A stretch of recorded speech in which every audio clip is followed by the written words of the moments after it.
The reading is from Matthew chapter 14, verses 22 to 33. Immediately Jesus made the disciples get into the boat and go on ahead to the other side, while he dismissed the crowds. And after the crowds had left, he went up the mountain by himself to pray.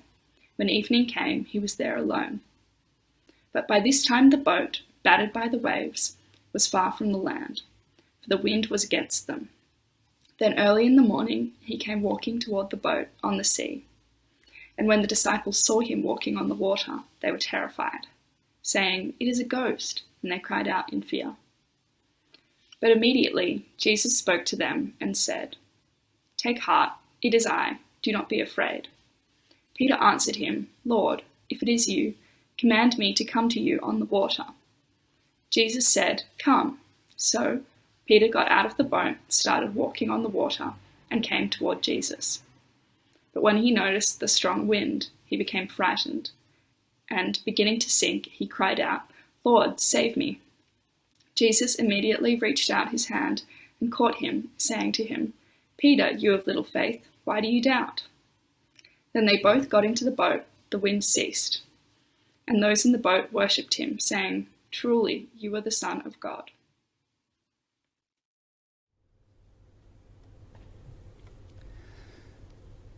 The nearest I ever got to walking on water happened years ago when all of the family were home for Christmas, and somehow it was decided that we would go water skiing on Lake Eppalock.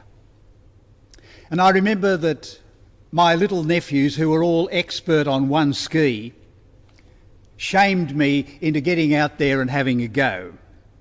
And I recall falling gracefully and ungracefully in all directions.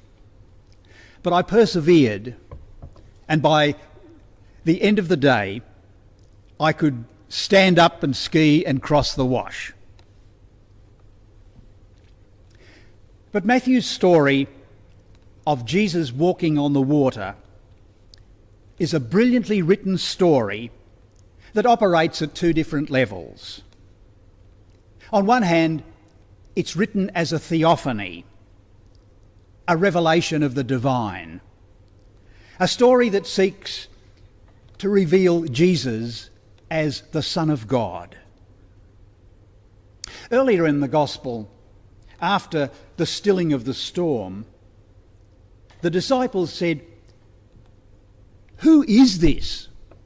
Who is this that even the wind and the waves obey him?" And here Matthew writes, when he got back into the boat, they fell at his feet and worshipped him, saying, "Truly, you are the Son of God." And while this story goes beyond what a lot of people are able to understand or are prepared to believe, Matthew doesn't leave us wondering about the source of Jesus' power and authority. He writes that after putting the disciples in the boat and sending the crowd away, Jesus went off on his own to pray. He turned to God, the real source of his power, before he went to the people who needed him.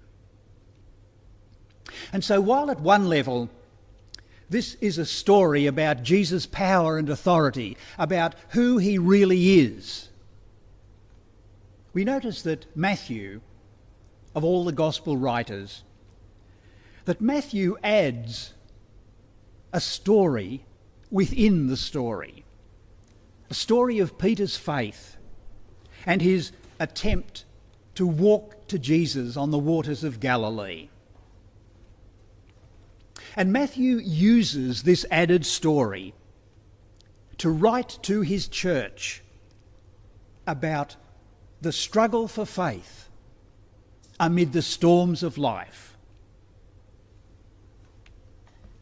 Matthew's Gospel was written after the fall of Jerusalem in AD 70.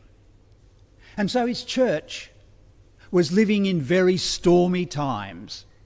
They were being persecuted by the Roman Empire. And so there were a lot of martyrs. A lot of Christian people died for their faith.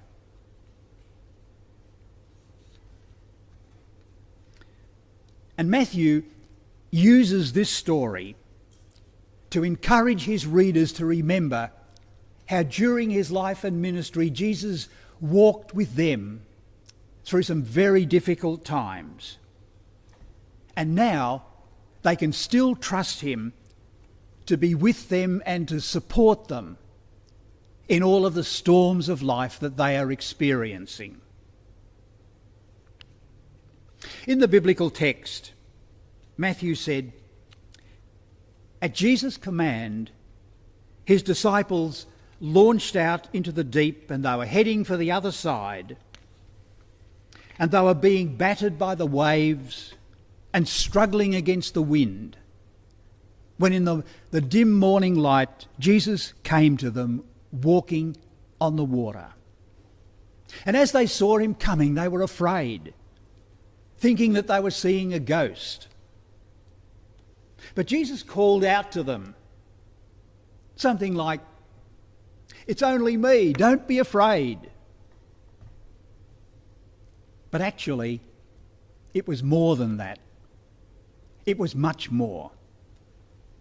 For the Greek text can be translated that Jesus says, "It is I am. It is I am, don't be afraid." And his words have overtones of God speaking to Moses at the burning bush, where God asked Moses to go to the Pharaoh and ask him to let his people go. But Moses said, "Who will I say has sent me?" And God said, "Say that the one called I Am has sent you." And many times in the Gospels, Jesus says, "I am the bread of life. I am the good shepherd. I am the light of the world. I am the resurrection and the life." And they knew that Jesus was showing them what God is like and saying to them, "Don't be afraid. I am with you. God is with you." And Peter believed that they were called to follow Jesus and do as he did. And while he kept his eyes fixed on Jesus, his faith was sustained. But the moment he took his eyes off Jesus, he began to sink. And it reminds us of a lot of other episodes in Peter's life, but especially the night that Jesus was arrested. And all of the others were frightened and they scattered. But Peter courageously followed, even though it was at a distance. But once he got into the courtyard of the high priest, he began to sink. It only took one of the young servant girls to confront him, and 3 times he denied even knowing Jesus.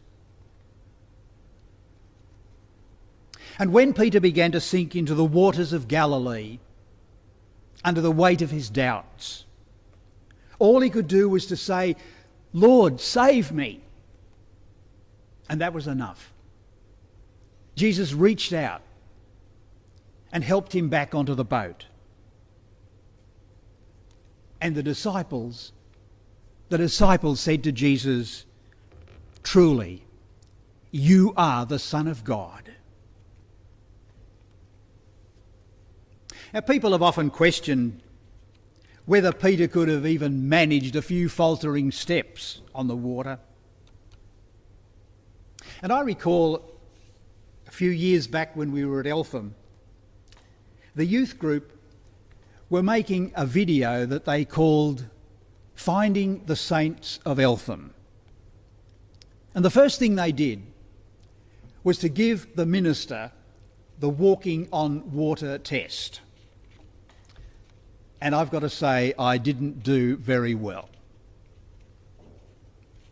But that's not Matthew's point. He wants to say in this story that when a person makes an enthusiastic beginning in faith, followed by terrible doubts, Jesus is with them and won't let them sink if only they call out to him. And I think that's the gospel truth. It's happened over and over again in the life of the church and in the life of believers.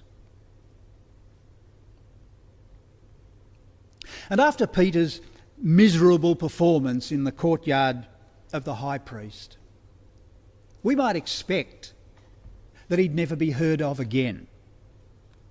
Certainly not as a leader of the early church. But then on the day of Pentecost, there he is, as the chosen preacher. So what happened between the night of denial and the day of Pentecost that restored him to leadership in the early church? Well, the answer, I think, is given at the end of Mark's Gospel, where at the empty tomb the women are told that Jesus is risen and they must take the message to the disciples, especially Peter, that Jesus has gone to Galilee and will meet them there as promised. And in the later account in John's Gospel, which tells of Jesus' forgiveness and commissioning of Peter, and how the memory of a threefold denial is wiped out by a threefold declaration of his love. And I think it's important for us to remember that our lives have a fair bit in common with Peter. We often begin things with enthusiasm and courage, but it can dwindle away in the face of opposition or evil or suffering. And the coronavirus and this shutdown that we're all involved in has created a storm for us and all the people of our community, especially for doctors and nurses and people on the front line, in hospitals and aged care and high-rise housing units. And it's brought about a lot of anxiety to people in isolation. And it's brought about some family violence. And for some, difficulty to pay the rent and put food on the table. We are in the midst of a storm that is testing our faith. But the encouraging thing that Matthew is telling us in this story, he's saying that we don't have to be superhuman and walk on water. We can just be ourselves and keep our eyes on Jesus, the source of our faith and strength. Because he still comes to strengthen us when our faith is failing. He still comes to hold us up in the storms of life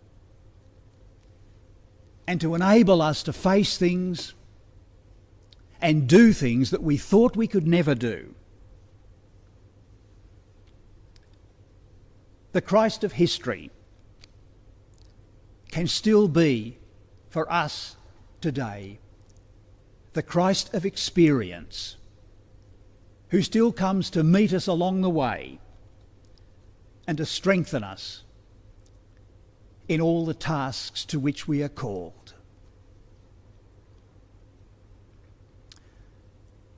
Let's bow in prayer.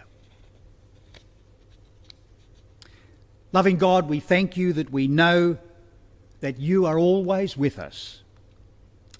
And even when difficulties test our faith, your strength and guidance and peace are always available to us. Bless our worship today and be with us as we seek to be your people in these difficult times. Amen.